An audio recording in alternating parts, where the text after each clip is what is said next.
instalaciones del Instituto Tector en el municipio de Rovira, Tolima, y principalmente recibe las notificaciones vía electrónica. ¿Ha hecho algún cambio de datos últimamente, doctor, después del 5 de junio?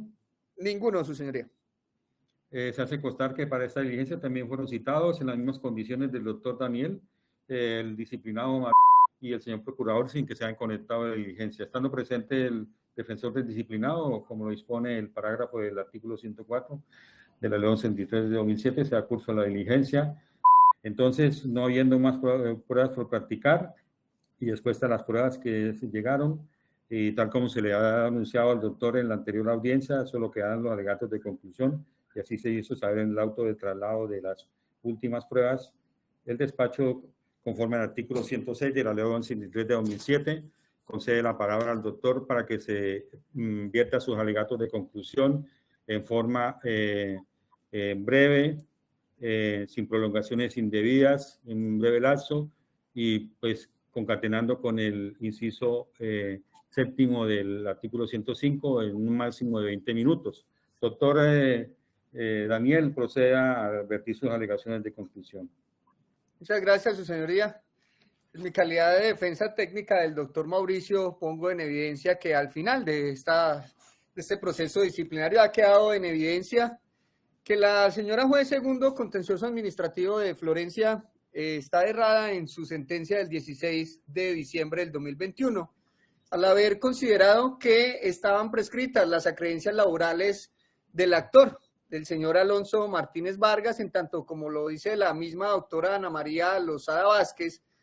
en su hostil y evasiva diligencia testimonial rendida ante la comisión seccional. La forma de evitar la prescripción es cuando se realizan las reclamaciones ante el empleador, y aquí quedó en evidencia que ella, por no haber acatado lo dispuesto en el artículo 170 del Código General del Proceso, que señala textualmente, el juez deberá decretar pruebas de oficio cuando sean necesarias para esclarecer los hechos objeto de controversia,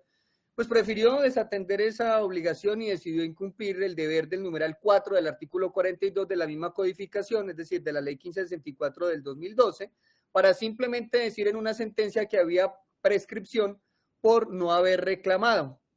Dice la señora juez Lozada en la sentencia del 2021, en la página 7, en el primer párrafo,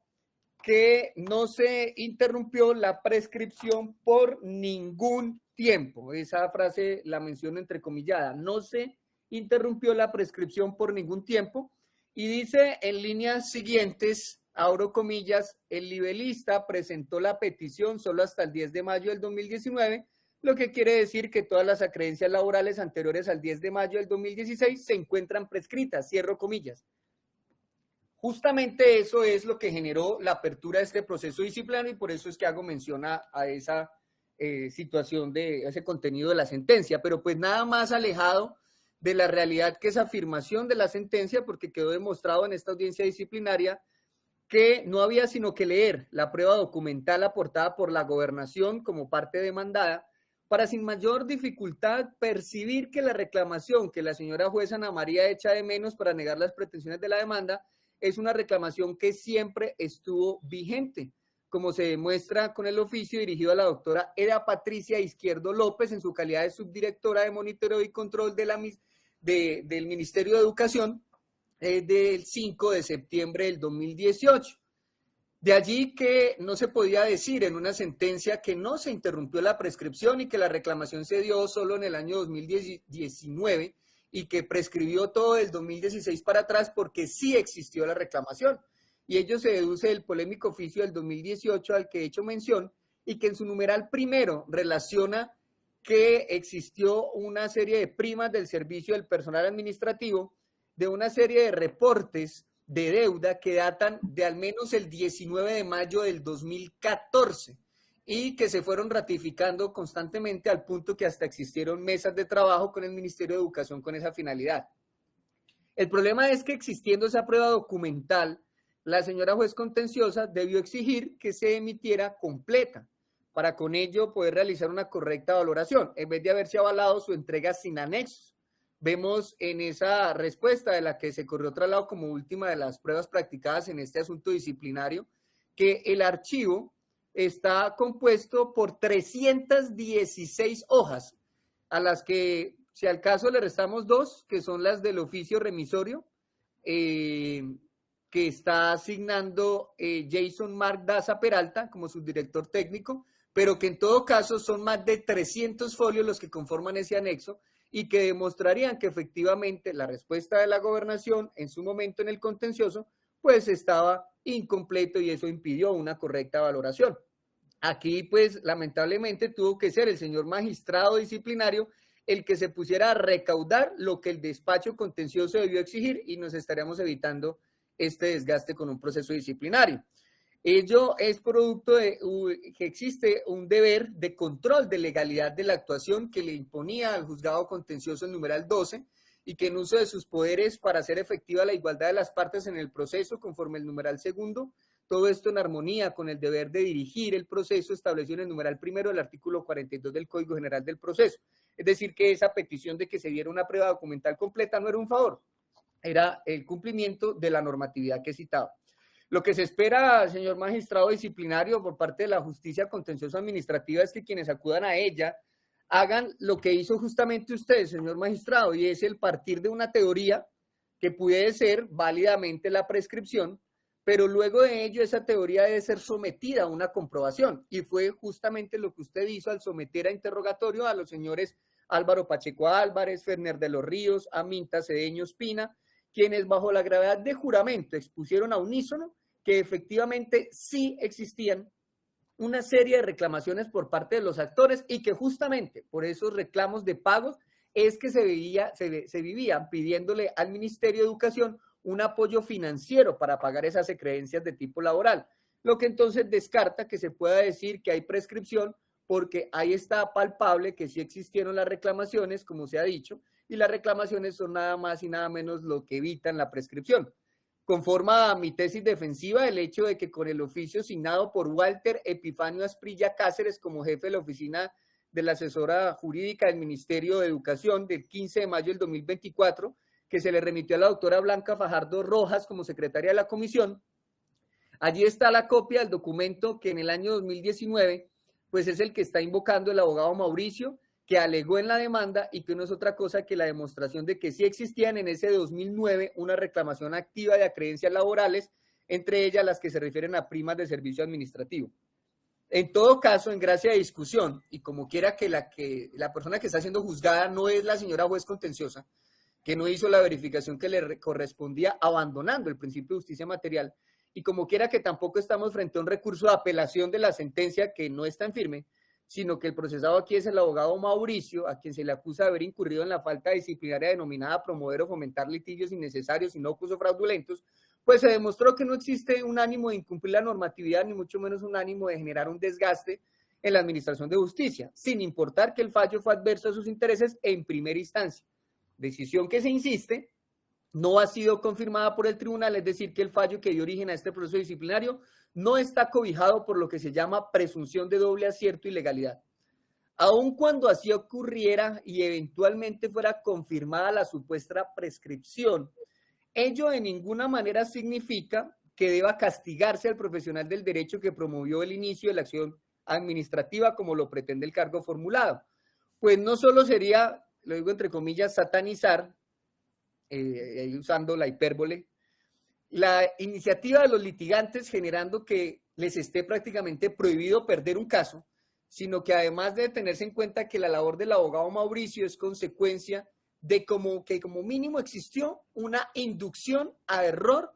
que generaron nada más y nada menos que el gobernador de turno, el secretario de Educación de turno y casi nadie, el secretario de Hacienda de turno, que con el tan renombrado oficio que le suscribieron a Margarita Izquierdo López, le hicieron creer a mi cliente, al abogado Mauricio, a través de ese documento, que por la calidad de sus firmantes, que no es cualquier cartica, sino que se trata de un documento público, entendido ello como un acto administrativo, le hicieron creer a él que sí tenía derecho a exigir el pago del dinero y le hicieron creer que no estaba prescrita la creencia laboral, porque si estuviera prescrita, no estaría el representante legal del departamento del Caquetá pidiendo por escrito que le autoricen pagar esos dineros, además diciendo que los quiere pagar con, abro comillas, los excedentes financieros, cierro comillas. Obviamente, cuando el abogado Mauricio asume el caso y ve que la gobernación dice en el 2018 al Ministerio de Educación que sí toca pagar, pero en el 2019 le dice al abogado que no van a pagar, pues tocaba hacer lo que cualquier abogado habría hecho ante esa falta de congruencia de la entidad estatal, que como dice una cosa resulta diciendo la otra. Y entonces lo procedente era acudir a la Administración de Justicia a que dirima el conflicto para que sean los jueces los que resuelvan. Por algo se llaman jueces y no notarios. De hecho, el diseño de la rama judicial no los llama simplemente jueces administrativos, sino que los denominó jueces contencioso administrativos, precisamente por su misión de atender esas tensiones que se presenten entre los ciudadanos y el propio Estado. Por ende, quien acude a ellos y pierde, no puede ser objeto de un castigo por haber perdido, pues la propia sentencia indicó claramente que a pesar de que la parte actora no logró que le fueran concedidas sus pretensiones, no era necesaria una condena en costas, máxime cuando, como lo reconoció la señora juez Lozada Vázquez, la actuación del abogado Mauricio no estuvo acompañada por ningún acto irregular. Así las cosas, luego de la práctica probatoria, considero que el abogado Mauricio, en vez de reprochársele por vía disciplinaria por haber demandado a la gobernación del Caquetá, lo que debería es dársele las gracias porque tuvo la valentía de haber acudido a la vía judicial en vez de quedarse mirando cómo todos los gobernadores del Caquetá se dedican a hacer oficios diciendo que deben plata, generando desgastes de papel, carta va, carta viene, reuniones de comité va, reuniones de comité vienen, generando incluso intereses a deudas y expectativas en los trabajadores que quedan finalmente en el limbo. Por ende, con esa iniciativa de acudir a la justicia, el ente territorial llamado Departamento del Caquetá puede, con ese fallo que está generando este proceso, realizar toda una depuración de sus estados financieros, pues no podía hacerlo a título propio, no podía tampoco seguir dependiendo de conceptos que van y vienen del Ministerio de Educación, sino que la depuración que puede hacer de las finanzas del Estado se va a realizar con algo que sí es de obligatorio cumplimiento, no como los conceptos ni los oficios, y es un fallo, y el fallo es gracias al doctor Mauricio. En consecuencia, es muy positivo para el Estado que por vía judicial se logre sanear la deuda del departamento del Caquetá, así sea bajo el decreto de prescripciones y no seguir mandando oficios y oficios, gastando papel y tiempo diciendo que se tienen deudas y deudas que nadie paga y que para ese año del 2018, según el recuadro del Memorial Central de Alegaciones, iban en un total de 6.630.920.940 pesos, de los cuales precisamente el rubro más alto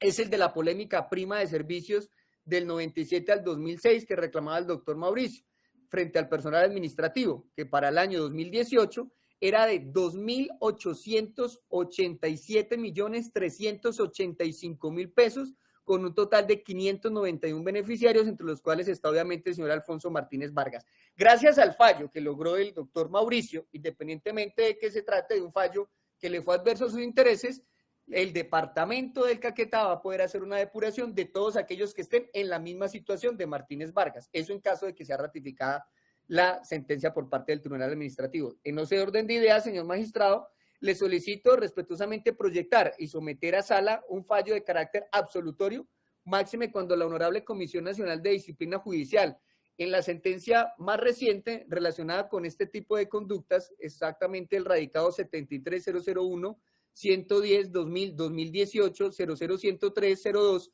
del 26 de octubre del 2022, con ponencia del señor magistrado Mauricio Fernández Rodríguez Tamayo, al revocar una sanción de la Comisión del Tolima, dijo básicamente que cuando la promoción de una causa no contraviene el derecho y no se actúa de manera fraudulenta, lo procedente es absolver, y por eso revocó una sanción de Tolima. En este caso, con la exposición que he realizado, obviamente no estamos frente a algo que contraríe derechos, sino frente a una inducción a error como mínimo de la gobernación y que en todo caso no tiene ningún interés fraudulento, sino que por el contrario es algo que favorece considerablemente a las finanzas de Caquetá y al derecho en sí mismo. Esa es mi intervención, su señoría. Muchas gracias. Listo, doctor. De esta forma, vertido los alegatos de conclusión en el proceso contra el doctor Mauricio, no habiendo más intervinientes para que procedan por igual,